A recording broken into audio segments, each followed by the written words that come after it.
Hi! So I have so many projects going on, they're lying all around me. There's a dress somewhere over here and here's a vest I've cut out, and there's a blouse starting to emerge somewhere in a corner over there. But I'm just gonna go with it and start another project, and that's going to be the project for this video because it is another scrappy project. My mom recently cleaned out her closet and there was this huge pile of clothes on the attic, and I said, well, can I take some? And she said sure, that was fine. And I grabbed a lot of stuff. I found a really nice sweater and some really nice blouses and tops that all had this same kind of fabric, this slippery satin-like silky fabric. And yeah, I have them all here. I already started tearing them apart before I realized that this was going to be a video, so let me quickly show you what these were.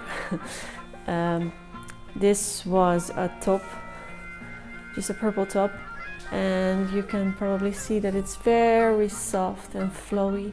It's a type of fabric that will never stay on your drying rack. It will always just fall off, will just slip away.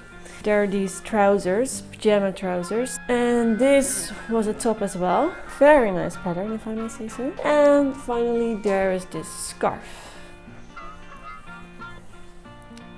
So that's what we're working with. They don't really match, but they also kind of do. So I think that's kind of the point of scrap sewing. I'm going to combine this into one garment. And what is that garment going to be? Well, that garment is going to be a kimono dress robe for in the morning. And luckily, the very first sewing pattern I bought when I started sewing is this. It's the Get Ready robe by Sew-Bon Sewing Patterns. Super easy, very straightforward, excellent beginner project. So I'm going to piece all these pieces of fabric together. I'm going to stitch them all together, make pieces big enough so that they will actually fit on these large pattern pieces, and make a nice kimono for myself. So if you are curious what that's going to look like, keep watching. But first we need to back up a little. Of course, I checked to see if I had enough fabric for this pattern, and it looks like I do, so nice.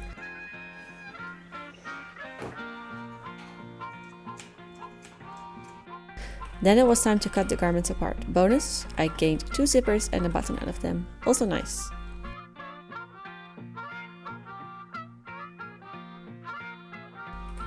Then some good pressing to get the creases out and press out the hems, so I have as much fabric as possible. And now we are ready to design the layout.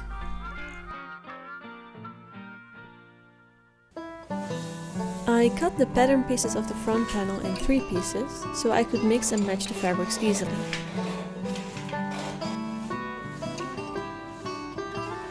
Although easily, it was a bit of a hassle trying to fit everything on the fabrics.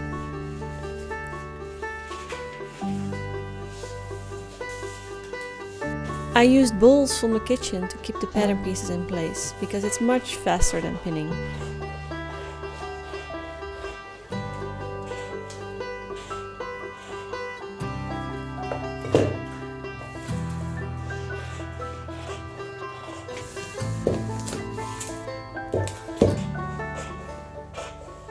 There you see the 2 top pieces, they are the same. And so those are the shoulders and the armpits over there. And here are the bottom 2 parts, so the flared out parts. Now I have to cut the middle parts. So what color do I want them to be? So I'm thinking that one should be that color and that one should be that color. I'm going to need that out of the green. So with the right side up. That's not going to be very hard. Here we go. The problem is there are still some curved seams in many of the garments, so that kind of makes it a little bit harder.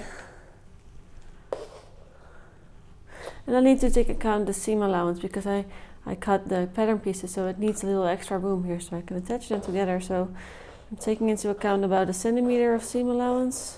I'm not really measuring it, as you can probably tell, because the fit isn't the most important thing in this garment. There we go. There you go.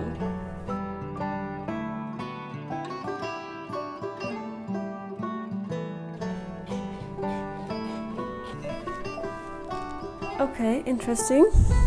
The pattern on this one goes like this, and that one goes like that. It looks a lot lighter, but that's because of there's a lot of sunshine coming from the outside. So, but it's not, it's the same color. So I am now going to quickly stitch these together and let's see how that ends up.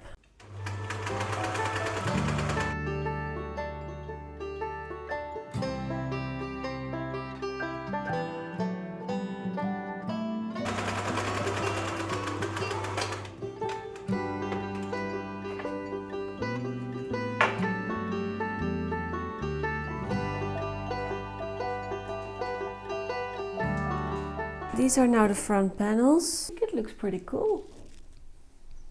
I think this could actually be pretty nice. So let's continue with the back. For the back I used the floral scarf and I had to widen it a little bit with a strip of the blue fabric.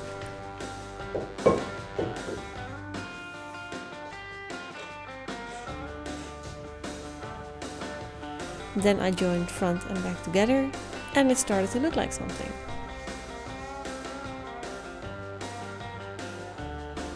I cut the sleeves out of the remainder of the scarf.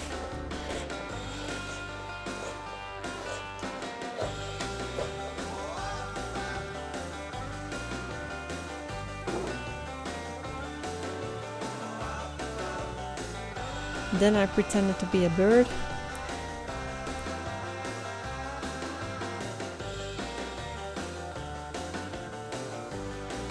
This kimono also has a neckband. I was really running low on fabric by this point, so I had to stitch some pieces together.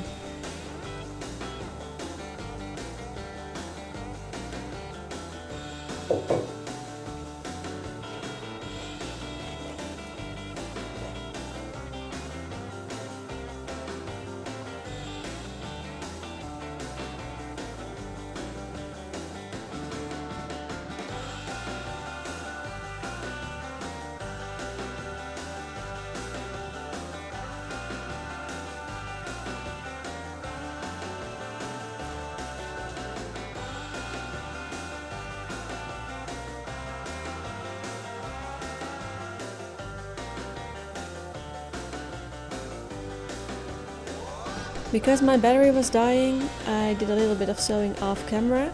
I made belt loops and the waistband out of some smaller pieces.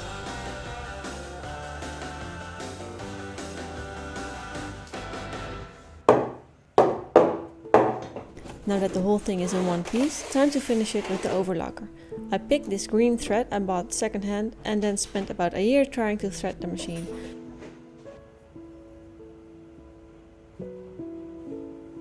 But once that was done, the kimono was finished.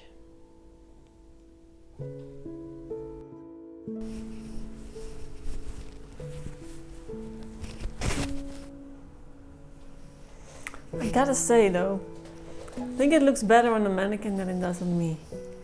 But it looks pretty cool. It's very comfortable. The only problem is that this is super chic and my pajamas usually aren't. They are all t-shirts and this excellent ensemble, which is an old summer dress and pajama pants I made myself. Anyway, what I miss is pockets. I forgot to add pockets. And what I also miss, it's a little, I still really don't like the boxy things here. I ended up finishing the insides with the overlocker, and I also left the hem just and the hems of the sleeves and the hem of the coat. I just left them overlocked. I didn't like turn it over again because it would come out very ugly. But I think this is a pretty something else for a change. So overall, I'm pretty happy. Now I have a lot of scraps left from these fabrics, and I have a very cool idea. And it involves this little quilted part, and it involves this questionable handbag I got from the thrift store. So if you are curious what I'm going to make with those, stay tuned for my next video and follow me on Instagram. Subscribe to my channel so you won't miss out, and thank you for watching. Bye!